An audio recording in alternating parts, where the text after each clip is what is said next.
22 जनवरी वो तारीख है जब अयोध्या के नवनिर्मित राम मंदिर में रामलला की प्राण प्रतिष्ठा हुई। इसके लिए अयोध्या की सुंदरता को किस कदर निखारा गया है, किसी से छिपा नहीं है। एक एक गली, एक एक सड़क, हर छोटे बड़े मंदिर, कोई भी जगह अछूती नहीं है जिसकी सुंदरता में चार चांद न लगाए गए।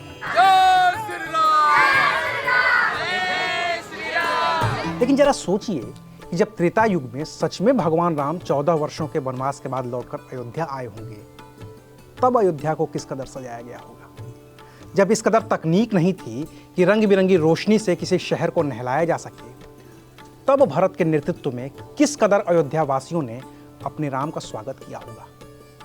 अब उस सुंदरता की तो महज कल्पना ही की जा सकती है। लेकिन वाल्मीकि रामायण में महर्षि वाल्मीकि और रामचरितमानस में गोस्वामी तुलसीदास ने उस वक्त की अयोध्या का जिन शब्दों में बखान किया है, उसे आपके सामने रखने की कोशिश करता हूं, ताकि आप तमाम दर्शकों की समझ में आ सके कि त्रेता युग में सुंदरता की परिभाषा क्या थी। नमस्कार, मैं हूं अविनाश और आप देख रहे हैं अनकट। राम के वन जाने के बाद राम की चरण पादुकाओं के साथ भरत अयोध्या के पास बसे नंदीग्राम में ही रहते थे।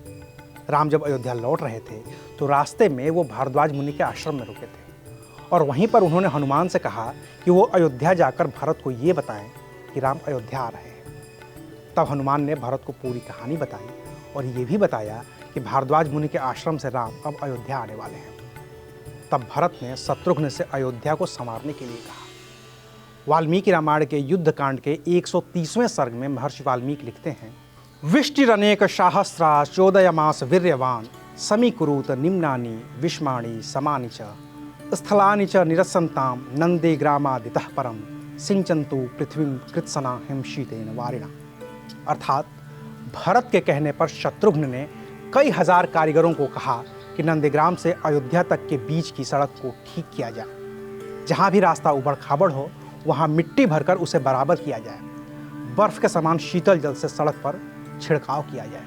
महर्षि वाल्मीकि लिखते हैं कि ततो अभ्यवकिरंत वन्ये लाजय पुष्पैश्च सर्वसः समुच्छित पताकास्थो रथ्याः पूर्वोत्तमे शोभयन्तु च वेश्मानि सूर्यस्योदनं प्रति स्त्राग्दार अभिर्मुक्त पुष्पैः सुगंधैः पंचवर्णकैः। अर्थात सड़कों पर फूल बिखेर दिए जाए, पुरियों में उत्तम अयोध्यापुरी की सभी सड़कों पर झंडियाँ लगा दी जाए, सूर्योदय से पहले ही नगर के समस्त भवन फूल मालाओं और मोती के गुच्छों से और सुगंधित 5 रंग के पदार्थों के चूर्ण से सजा दिए जाए।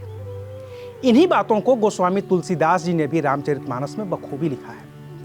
उत्तरकांड के दोहा नंबर 2 की आखिरी चौपाई में गोस्वामी तुलसीदास जी लिखते हैं, अवधपुरी प्रभु आवत जानी भई सकल शोभा कै खानी बहई सुहावन त्रिविध समीरा भई सरजूवती निर्मल नीरा। यानी कि प्रभु के आने की बात जानकर अवधपुरी संपूर्ण शोभाओं की खान हो गई। 3 प्रकार के सुंदर वायु बहने लगी, सरयू जी अति निर्मल जलवाली हो गई। अयोध्या के तमाम घरों की सुंदरता का वर्णन करते हुए गोस्वामी तुलसीदास उत्तरकांड के दोहा नंबर 8 की चौपाई में लिखते हैं कि कंचन कलश विचित्र संवारे सबहि धरे सज निज निज द्वारे बंदन वार पताका केतु सबहि बनाए मंगल हेतु बीथी सकल सुगंध सिंचाई गजमनि रचि बहु चौक पुराई नाना भांति सुमंगल साजे हरसि नगर निशान बहु बाजे। अर्थात सोने के कलश को अलग तरह से संवारा गया है, जिन्हें सभी अयोध्या वासियों ने अपने अपने घरों के सामने रखा है। सभी लोगों ने मंगल के लिए बंधनवार, ध्वजा और पताकाएं लगा रखी हैं। सारी गलियां सुगंधित द्रव्यों से सिंचित हैं। चौक बनाए गए हैं, सुंदर सुंदर मंगल साज सजाए गए हैं और खुशी से पूरे नगर में डंके बज रहे हैं।